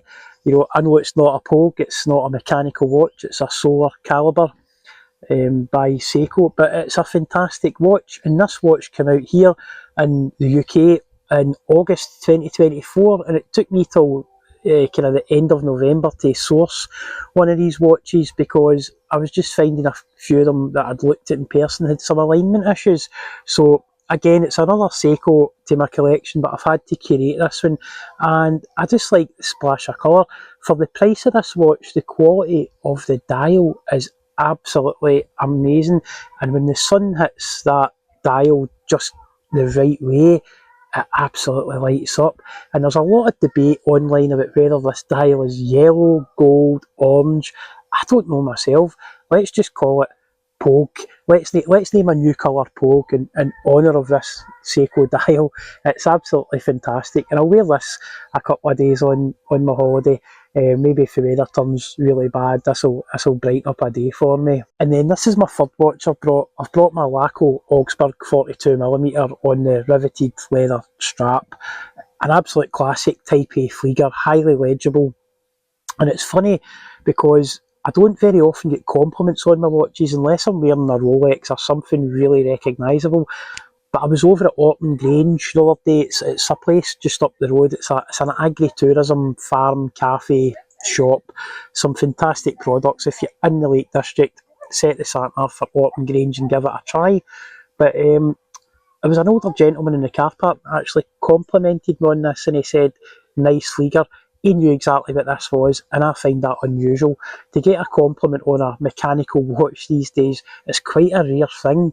Everybody wears smartwatches, Apple watches, and for someone to actually know what this was, absolutely fantastic. So it struck up a little 5-minute conversation with him about watches, and it turns out he was wearing a nice Patek, so the guy was in the watch collection family. So absolutely fantastic little encounter, and brought about by a basic Laco Flieger. So fantastic watch. I'll include an affiliate link for this watch in the description of this video with a few other hardware bits and bobs. But there's a fantastic deal going in these watches just now if you're in the UK and Amazon. And basically what it is, before Laco updated this watch with hacking seconds, there's a load of old new stock. So if not having hacking seconds doesn't bother you, you know, if you're okay with that, I would suggest get yourself one of these in your collection, because it's an unbeatable price, and I can honestly say that the wearing experience of this, it wears like a Flieger 4 or 5 times the value. And the other thing is, I looked on the Laco website, and just the price of one of these Laco straps alone is £30, you know, €40. So the fact that you're getting this watch for the price and that link that I'll put below with that strap is absolutely phenomenal. Don't miss out, because I'm sure these will go pretty quickly. I'm sure they'll go fast. They're very, very reasonably priced. So that is my 3 watch collection for this holiday, and I've put them in the right way this time as well. They're both the same way, OCD and all that. So let's talk about another bit of news for the channel. I launched the channel just under 2 weeks ago, and I've had almost 10,000 views already, so I must thank everybody for the views. I could be doing a few more subscribers, but I'm sure that will come in time. We're going to continue making good, honest, from the heart, horology related content. So I've got a few interesting things coming up as well. I got behind the scenes access down at the New Balance factory just yesterday, and I've done some filming there in their heritage room, and it's quite a poignant time because they've just launched a watch in collaboration with Tag Heuer, and I don't want to spoil too much about that, but we'll speak about that in a dedicated video dedicated to the synergy of sneakers, trainers and watches. And I'd been working on this video script for a while, and then this launch with Tag Heuer and New Balance together, it literally just happened as I was, you know, just packing to come in this trip. So a bit of a convergence again. On Horological, we do like an odd convergence now and again. SKX, you know, if you know, you know. And one other thing's kind of happened of note. I was trying to purchase a Panerai, I sold my old Panerai 132. Well, it was a 132 case with a 2017 service dial, a replacement crystal that didn't have the Cyclops. It was a bit of a Franken watch, and I bought that watch with full disclosure, and I've sold it on with full disclosure, so no foul, no wrong play going on there. But I liquidated the value in that watch, and I liquidated the value in the Panerai for a reason. I'm on the hunt. I've been in the hunt for a new Panerai, and I've got some criteria that I want to stick to for this purchase. I want to go Carbotech. When wearing my 132 all day, I was suffering from a bit of wrist fatigue. It's a heavy watch, and that's one of the reasons I actually took the strap that my Omega Seamaster came on off, and I've replaced it with kind of different, that I'm trying out different things. The system's just a bit heavy. My Rolex sub comes in at 153 grams, and the weight's well balanced around that whole system. It feels great, but with the Panerai, the weight all sat in the top, and it was a little bit heavier than the Rolex as well. And just over time, the weight of that Panerai 132, it wore me down. So I'm going for a Carbotech one. It must be a Luminor, it must have a sandwich dial. I like the running seconds, and I like the date position of the 132, so I'm going to try and keep all that the same. So where's this leading? Well, I'd made a bid to get a Panerai 1529, the Luna Rosa limited edition, limited to 37 pieces, sold online only during a 24-hour window, and I ran into some problems buying that watch. There seems to be a lot of them listed online for sale at the moment, and for a watch that only had a run of 37, and yet there's a lot for sale on various websites. And I do understand that people will list their watches for sale on various different sites to try and maximise the opportunity for a sale. But the more I looked into this watch, the more I felt a little bit uneasy about paying a premium for something that I couldn't guarantee that was the actual production run.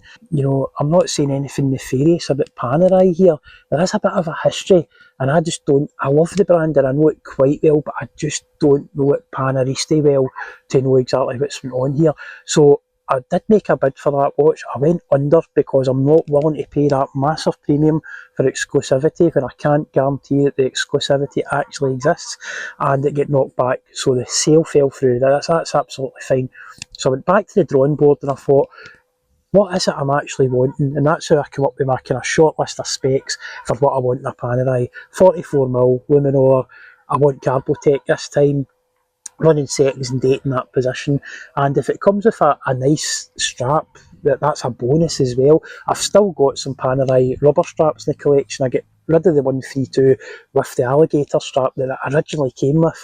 So I've got a couple of the different coloured, I've got an olive actually, and a teal blue diving rubber strap from Panerai. So I'll be good for a few strap changes with that watch. But basically what I've decided on is I'm going to go for a PAM 1661. It's the kind of more consumer version of the absolute ultra grail Lab ID watch that Panerai came out with a few years ago.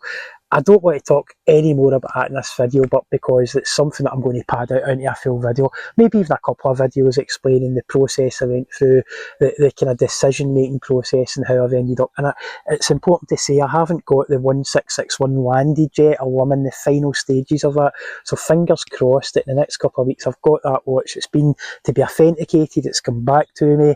The money's getting into escrow. Once it's authenticated, I'll release that money, and happy days. I'll hopefully have a brand new, to me, Panerai 1661 Carbotech to show on the channel.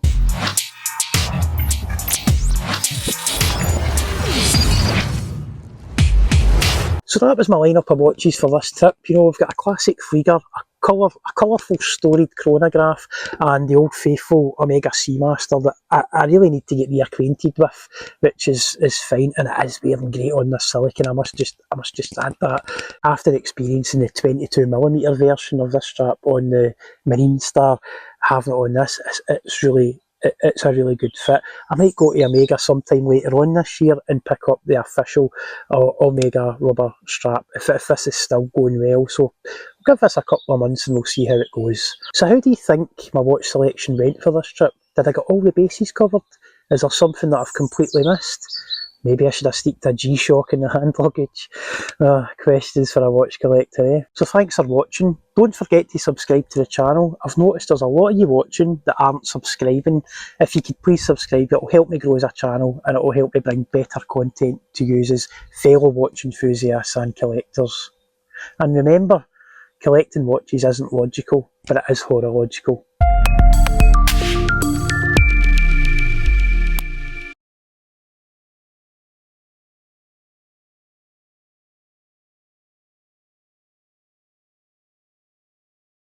Welcome back to Horological. In this video we're going to explore the hidden synergy between watches and sneakers.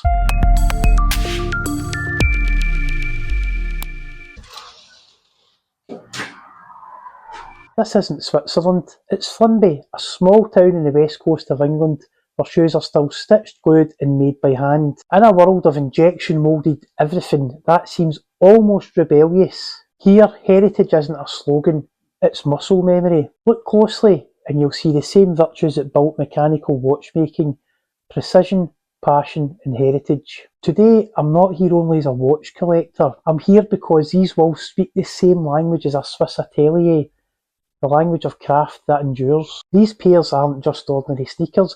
The 576s, the 1500s drawn by Stephen Smith, the quiet genius behind New Balance's golden era. In the sneaker world, Stephen Smith is their Jared Genta figure, the designer's designer. Genta gave us the Royal Oak, the Patek Nautilus. Smith gave us the 574 and the 1500.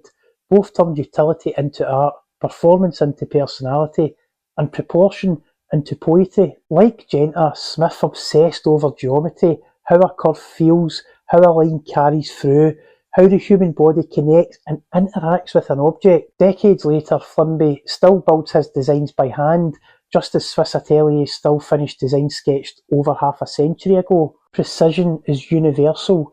Whether you're adjusting a balance wheel or aligning a toe box, a heel cup, the goal is the same. It's getting something exactly right. When you see Made in England on a New Balance shoe, it's much like seeing Swiss made on a watch dial. It doesn't mean every component was born within these borders or these walls. Rubber may come from Asia, leather from Italy, threads from Germany, but what it does guarantee is where the craft comes together. That final assembly, inspection and quality control all happen here by people trained to an extremely high and exacting standard. It's the same with a Swiss watch. Components from across the globe, perfected and regulated in the Valley d'Azur or the Chaux de Fonds. The origin isn't geography, it's accountability. Every craft person signs their work, just as a watchmaker puts their initials below the dial. The shoemakers here all fill out an authenticity card for each pair of shoes. Both leave fingerprints of pride. None of my pairs of New Balance are shelf pieces. There's no garage queens here. They're all worn and used as intended, just as I do with my watches. Craft only becomes real when it's actually lived with, because when something is built to last, it isn't meant to stay pristine, it's meant to gather and earn character. The very best designs don't stay locked in studios. They evolve until more people can experience them. Like a watchmaker perfecting a movement for production, Flunby's Made in England stands for something. It refines a hand-built prototype into something repeatable without being fully mass-produced. You can buy mass-produced versions at a much more affordable price. Just like watches, there are tiers. It's a democratisation of craft in action, an idea born at a workbench and finished in the real world. And here's the fascinating thing, the New Balance 1500 and the Seiko SKX dive watch, they both prove that good engineering transcends time and technological advance. By modern standards, they're both technically obsolete. The SKX has been discontinued, and running shoes have become so advanced they sometimes look alien, yet both remain respected amongst enthusiasts in the quiet if you know crowd. They endure because they work, because they feel right, they have that hidden Q factor. When something is engineered honestly, whether it's a stitched leather shoe or whether it's a Rolex 32-35 movement, that earns its place in history. Sneakers and watches succeed for the same reason: they fit the body. Every ankle, every wrist, every stride is different. That's why both worlds obsess over adjustability and comfort. A shoe must flex where a foot flexes. A watch bracelet must fit and articulate just right. Both are fusions of body and device, technology tuned to humanity. When the fit is right, you stop noticing it's even there. The shoe disappears, the watch on wrist disappears. You just move, and time moves with you in step. Steve Jobs understood that balance between craft and simplicity. For decades he wore one uniform, black turtleneck jeans and New Balance 991s. Simplicity, he said, was the ultimate sophistication. His design partner, Johnny Ive, carried that same mantra into the Apple Watch.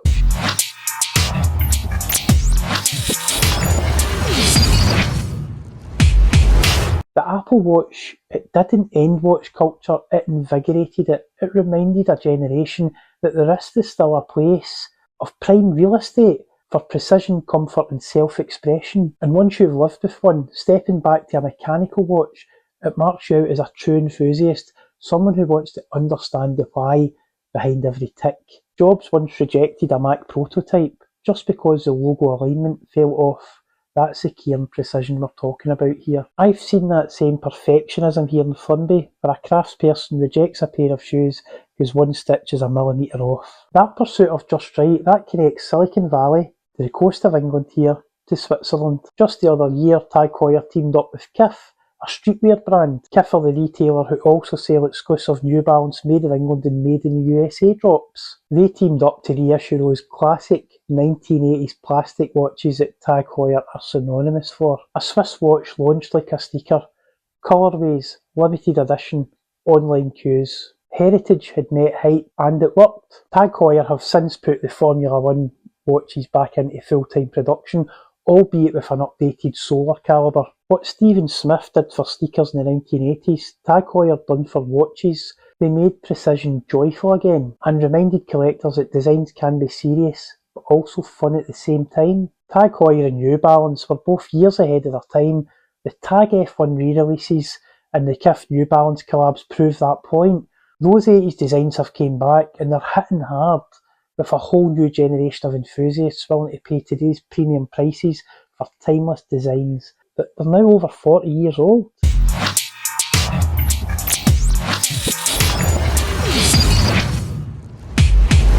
It's by no accident that Tag Heuer have released a smartwatch in collaboration with New Balance just last week. Just as I was packing to come on this trip, I can almost unequivocally guarantee that these collaborations between sneaker companies and watch brands are going to become more common as time goes on.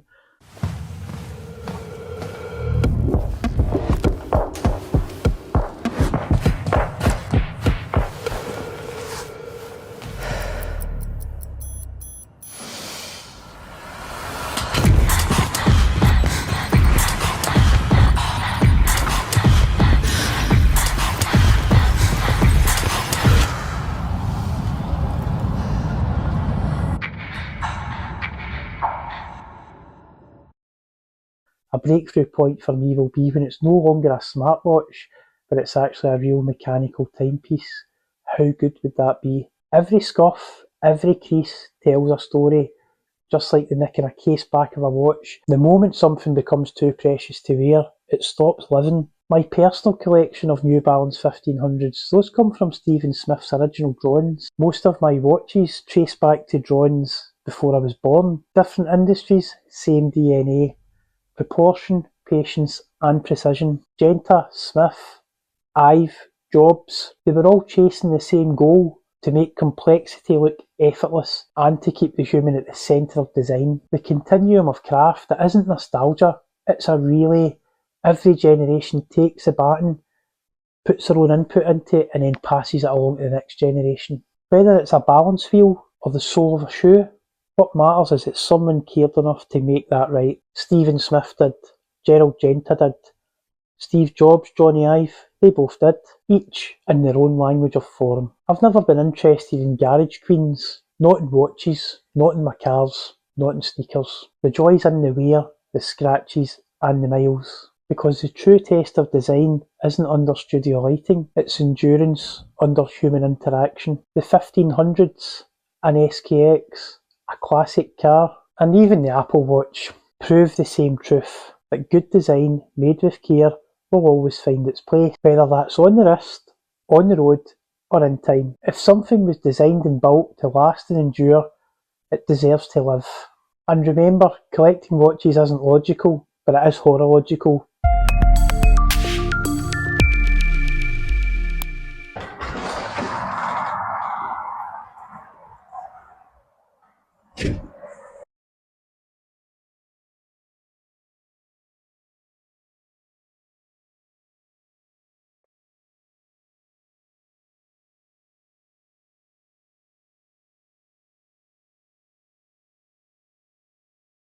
What does Rolex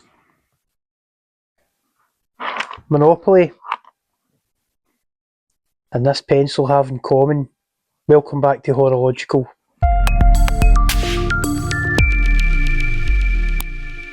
At first glance, a pencil and a wristwatch, they don't look like weapons of war. Yet during the Second World War, Britain fought not only with tanks and Spitfires, it fought with imagination and ingenuity. Some of the most remarkable victories were not won in the battlefield, but on the factory floor by craftsmen who used precision and trust as their ammunition. This is the story of MI9, the secret branch of British intelligence that turned ordinary objects into instruments of escape, where a pencil could hide a map, a board game could hide currency, and a watch could carry hope through barbed wire fences. A story that connects Cumberland Pencils in Keswick and Rolex in Geneva, two companies separated by miles, united in the belief that craftsmanship could keep people alive. In 1939, the War Office created MI9, charged with helping Allied airmen and prisoners of war escape and hopefully evade capture. Its chief architect, Christopher Clayton Hutton, was part showman, part engineer. Before the war, he'd worked in advertising, dabbled in journalism, and even consulted magicians on misdirection and sleight of hand. He knew how to make secrets disappear, and more importantly, how to make them reappear exactly when needed. Hutton's idea was revolutionary. Harness the ingenuity of British industry, recruit tailors, toy makers and instrument firms, anyone with the skill to hide precision inside the mundane. A secret supply chain of hope, stretching from London, the Lake District and beyond. Engineers built a hollow wooden barrel, capped with a ferrule that could be pulled off to reveal a miniature compass and a hidden map inside. The pencil barrel was meticulously drilled out. Many broken pencils were produced during this process until they actually perfected the technique. Inside waited a tightly rolled silk map. It unfurled silently. It was waterproof and it was impossible to tear. Some variants even contained a flexible saw wire running straight through the core. Each pencil looked utterly ordinary. That was its camouflage. And perhaps the most poignant reminder of that work still survives. The factory time clock used by derelict workers to punch in and punch out each day. It stood silent witness as, after official hours, a handful of trusted men stayed behind under the glare of a single lamp. Bound by the Official Secrets Act, they worked in secrecy, crafting escape pencils that could mean the difference literally between capture and freedom. Every off-the-book shift stamped into that clock marked not just the men making prisoners of war escape equipment, but it was a quiet act of defiance, a moment when time itself became a weapon for good.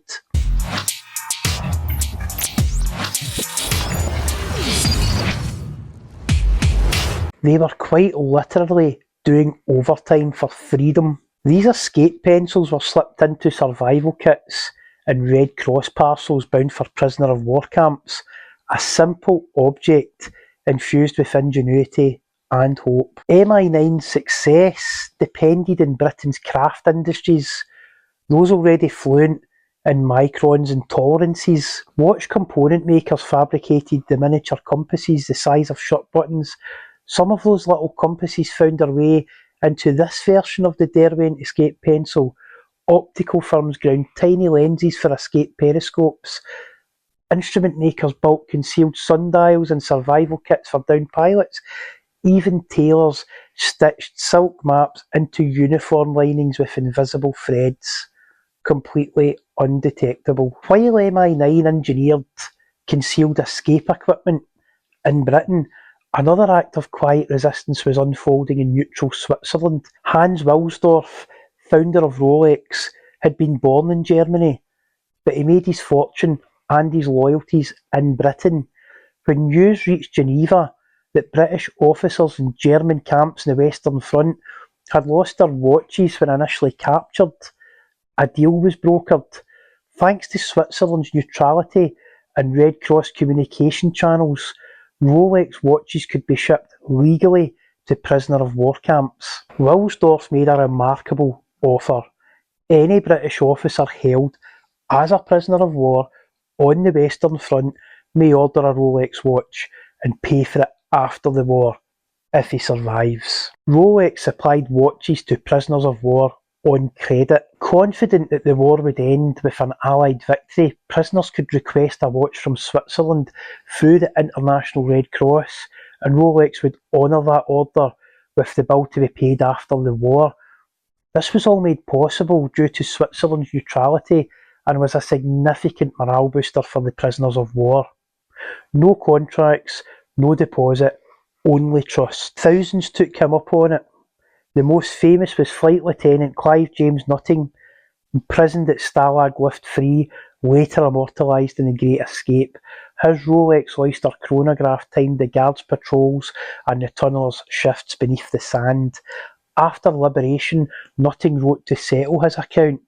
Wilsdorf personally thanked him and refused to charge interest. These watches are amongst the most collectible Rolex watches in existence. For many British officers, that Rolex became more than a timekeeper, it became a promise. Each tick echoed a quiet vow: when I get home, I'll pay for this. To men stripped of control, their dignity, that promise meant everything. It re-anchored them to a world of honour, civility, and normal life waiting beyond the barbed wire. The watch was a contract with survival, an unspoken pact between a craftsman in Geneva and a captive somewhere in Europe. Every glance at the dial whispered, "You will make it home." MI9's creativity, it reached every corner of British manufacturing. John Waddington Limited, the makers of Monopoly, they printed hidden silk maps beneath the games board, and they actually slipped real currency under the chance cards. Toy companies moulded miniature vehicles with secret compartments. Bookmakers built hollow heels for gold sovereigns and compasses. Fountain pen makers had radio parts inside the barrels. Even the humble razor blade was re-engineered, one side sharpened for the perfect shave, and the other side magnetised to act as a compass needle. Behind every invention was a factory workshop operating in secrecy. MI9's activities directly inspired the James Bond universe's Q department.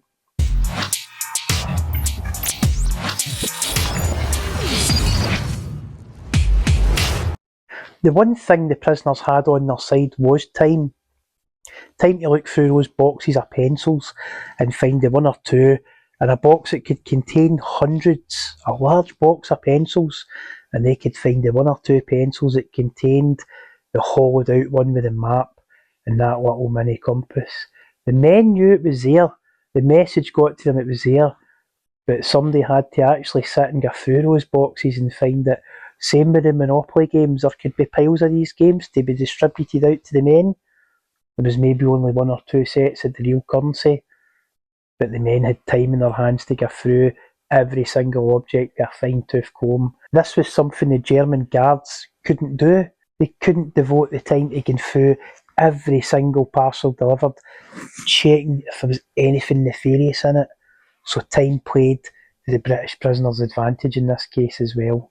In captivity, time was both tormentor and companion. Days dragged, yet timing was everything. Guard rotations, food drops, the instant a tunnel might break through. Others coveted the watches just to hear the tick, a heartbeat, reminding them they were still alive. Time measured patience, not just seconds. For those with a Rolex on their wrist and a map inside a pencil, it measured hope. There is an ethic that runs through all true craftsmanship. The idea that precision should serve purpose. During the war, that purpose was freedom. A pencil could carry a map and a miniature compass. A game could conceal real currency. A watch could restore hope. Hans Wilsdorf and the engineers of MI9, they never met, yet they worked towards the same goals. They had faith in human fortitude expressed through ingenious design and trust. Their creations remind us that mastery of the small, a spring, a compass, a blank of wood, can alter the course of history. After 1945, MI9's operations were classified and then quietly forgotten. Factories returned to making standard pencils, fun but ordinary toys, and charging up front for watches, as was the practice of the day. Yet their wartime efforts left a lasting mark on both industry and identity. Today, the Derwent Hidden Map pencil stands as a tribute to the people in that Lake District town that once helped escaped prisoners find their way home. And Rolex, still synonymous with precision, carries the memory of Wilsdorf's wartime gesture, an act of trust unimaginable in today's modern world. The craftsmen of Britain built the tools that could help a man escape.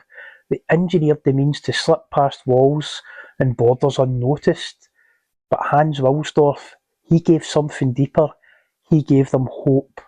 He understood profoundly that a watch on the wrist could do more than measure seconds, minutes and hours. It could instill a sense of honour and desire, not just to survive, but to resist, escape, evade, and hope for a better future.